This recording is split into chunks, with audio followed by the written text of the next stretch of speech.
siya ang problema ng bansa or isa sa mga problema ng bansa. O ito, pakinig ka, Senator Chisa, gagalit ka at kinokondena mo, mabalasik ang kondenasyon mo ha. Mga buaya sa Manila, ngaginganlan og Abante, Chua, og Valeriano, mga pangalan sa ilang mga buaya dito. Si Escudero po, binanatan po ni Atty. Salvador Panilo. At saka si Ate Claire nyo naman po, binanatan na naman po si VP Sara Duterte. Grabe na naman po ang pasaring ni Ate Claire kay VP Sara Duterte at sinabi pa niya na si VP Sara Duterte daw ay problema ng bansa natin. Si VP daw ay isa sa mga problema ng bansa natin. Ayon yan kay Ate Claire Castro nyo. Grabe na naman po ang banat ni Ate Claire kay VP Sara Duterte. Tungkol po ito sa mga sinasabi ni VP Sara Duterte kagabi sa meeting di Abansi sa PDP Laban. Ngayon, tumahol na naman ulit itong si Ate Claire ninyo. Tapos sinabi niya na si VP Sara daw ay problema sa bansa natin o isa sa mga problema sa bansa natin.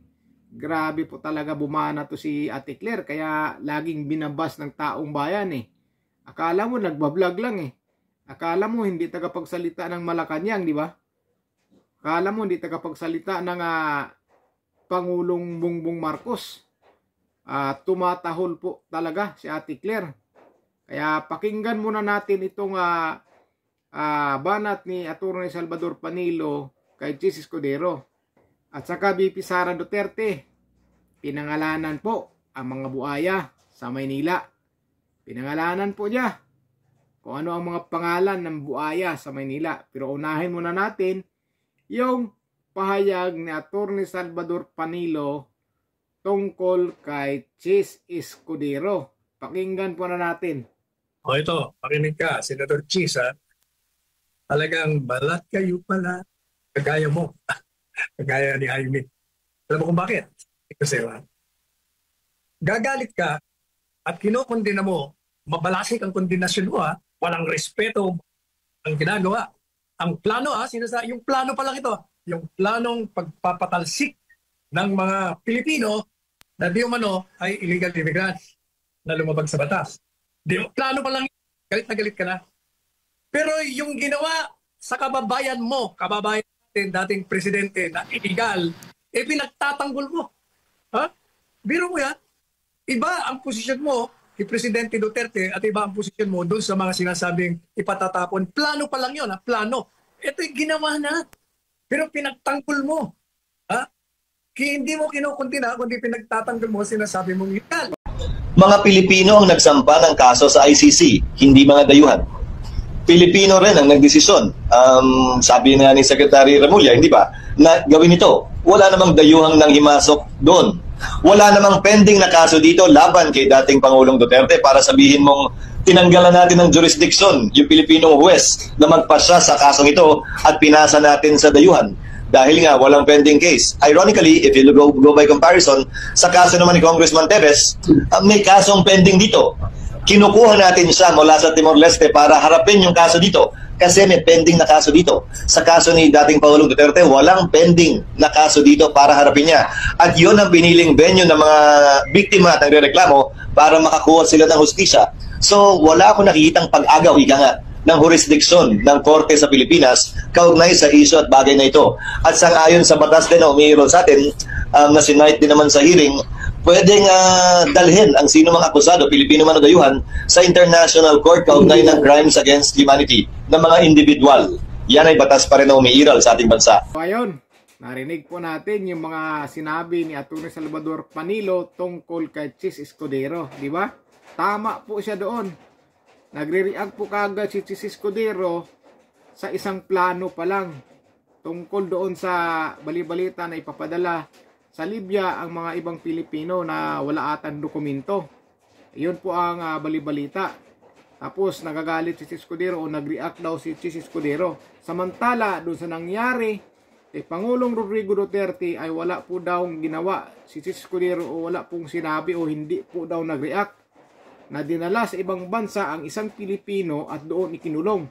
Samantala ngayon, bali-balita pa lang na dadalhin sa Libya ang mga Pilipino, nagagalit na si Chis Escudero. Di ba? Akala ko ba naman na kaalyado natin ang Amerika? Diba sabi nila kaalyado ang Amerika, kaibigan ng Amerika. Bakit ganon? O diba? Diyan natin makikita. Diba? Diyan natin makikita ngayon. Kung kaalyado po ba talaga natin yung Amerika. Pero bali-balita pa lang po yan.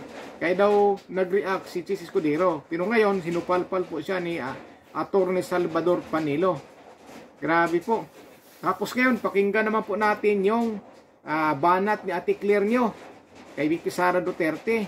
Tumahol na naman po. Pakinggan po natin. Po ay nakapanood ng kanyang mga tinuran at ang mga negatibo niya pong nabanggit doon sa ating pagsusuri ay mukhang ang dinidescribe niya po ay ang kaniyang sarili at ang pamilya Duterte. Nabanggit niya po, hindi po tayo nagkakamali. Sa kasamaang palad, inuluklok natin ang isang leader na walang kakayahan maintindihan ang tunay na kalagayan ng Pilipino.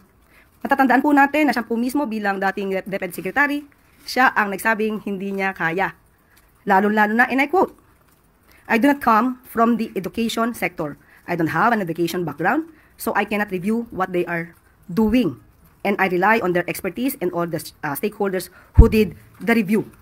So, at the time, makikita natin kung paano nga ba napabayaan ang education sector dahil 1.5 million DepEd laptops items stuck in warehouses since 2020 at hindi pa niya ito nagawa ng paraan bilang namumuno sa DepEd noon at si Secretary Angara pa ang siyang nagsosolve ng problemang ito.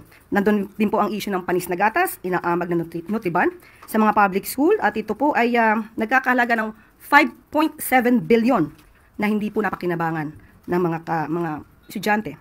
At meron din pong na bisto o agarang nasolusyonan ni Education Secretary Sani Angara patungkol po doon sa ghost students na may halaga pong na-recover na 65 million. Kaya po tayo umaayon sa sinabi niyang pinagbabayaran natin ngayon ang pagpili ng maling leader. So, hindi po ba siya ang problema ng bansa? So ayun, narinig nyo po yung banat ni Claire Castro na sinabi niya na si VP Sara daw ay problema ng bansa o isa sa mga problema sa bansa natin. Oy, si Ate Claire oh.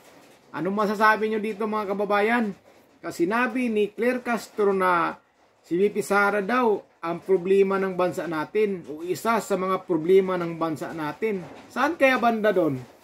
Saan kaya banda doon na nagiging problema si VP Sara Duterte sa bansa natin? Sabagay, wala po talaga tayong marinig na maganda na sasabihin ni Claire Castro kay VP Sara Duterte o sa mga Duterte. Puro po talaga banat yan ang lalabas sa bibig niyan. Pagdating sa mga Duterte, walang magandang masasabi to si Claire Castro. Naalala nyo po na yung unang upo pa lang niya dyan sa pwesto ay bumanat na po kaagad sa mga Duterte. Binanata na po niya kaagad ang mga Duterte. Unang araw pa lang yun ha. Binanata niya kaagad si Pangulong Rodrigo Duterte. Unang araw pa lang niya upo dyan sa PCO, di ba? Grabe yun. Grabe po talaga. Wala po tayong asahang magandang sasabihin yan pagdating kay VP Sara Duterte at kay Pangulong Rodrigo Duterte o sa mga Duterte. Puro po talaga hindi maganda. Pagka tumahol yan, sigurado po talaga. Biruin mo naman sasabihin niya, isang Vice Presidente ng Pilipinas na maraming nagawa sa bansa, ay sabihin niyang isa sa mga problema sa bansa o problema sa bansa. Dami-daming outlet na pinatayo sila ni VP Sara Duterte sa kanyang Office of the Vice President, di ba? Marami silang natutulungan. Tapos sasabihin niya na si VP Sara ay problema sa bansa natin. Kaya kayo mga kababayan, ano masasabi nyo po dito sa sinasabi ni Claire Castro na problema po daw si VP Sara Duterte sa bansa natin? O isa sa mga problema sa bansa natin si VP Sara Duterte. I-comment nyo po sa baba mga kababayan kung ano ang masasabi nyo sa sinabi dito ni Claire Castro tungkol kay VP Sara Duterte. Kabagay, wala po talaga tayong maririnig na maganda kay Claire Castro pagka tungkol po sa mga Duterte. Puro atake po ang lalabas sa bibig niyan. Ngayon naman po, pakinggan po natin ang mga pangalan na babanggitin ni VP Sara Duterte o pangalan ng mga buaya sa Maynila Pakinggan po natin kung anong mga pangalan ng buaya sa Maynila. Mga buaya sa Manila. Ngaginganlan og Abante, Chua, og Valeriano. Ang mga pangalan sila mga buaya dito. Alam nyo na ngayon kung ano ang pangalan ng buaya sa Metro Manila. Di ba? Pinangalanan na po ni VP Sara Duterte ang mga buaya. May pangalan na po ang buaya sa Metro Manila o mga buaya sa Metro Manila. Balikan po natin yung sinabi ni Claire Castro na talagang problema si VP Sara Duterte sa bansa natin. Parang nagbablog lang po si Claire Castro at parang hindi tagapagsalita ng Pangulo, di ba? Walang kadating-dating, puro atake lang po pagdating sa mga Duterte. Puro atake lang. Walang magandang lalabas sa bibig kundi atake sa mga Duterte. Grabe po talaga. Grabe. Parang hindi tagapagsalita ng Malacanang. So kayo na po bahala mga kababayan kung ano ang masasabi nyo dito kay Chis Escudero, kay Claire Castro, at saka mga buaya na pinangalanan ni VP Sara Duterte. So yun lang po mga kababayan, ingat po kayo.